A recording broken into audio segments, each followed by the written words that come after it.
the role of the chairman is really badly defined, mostly poorly executed.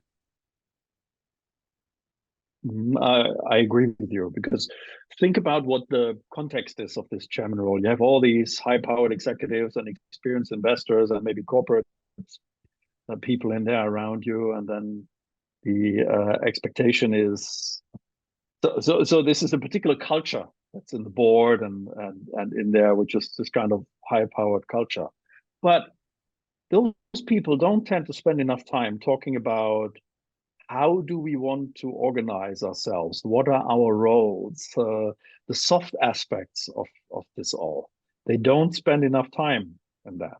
And I mean, I've done over the last 10 years also coaching education, coaching executives, and using a broad toolbox of things. And I have to say that's one aspect that's really missing in many boards. You have to distinguish a bit among countries.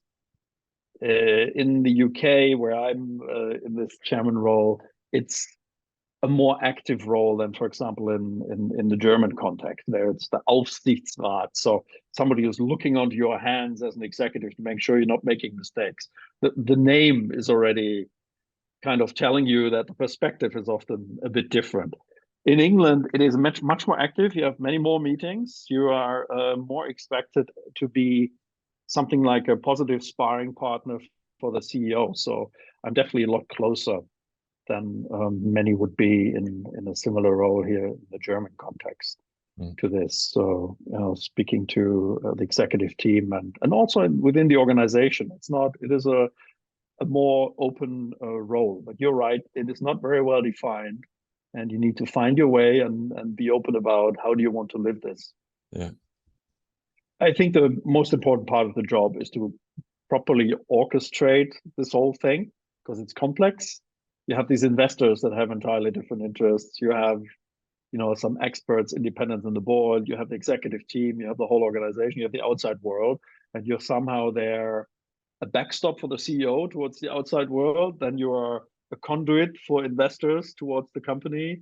So it's different roles in that channel. But I agree with your point that we don't spend enough attention on cultural fit.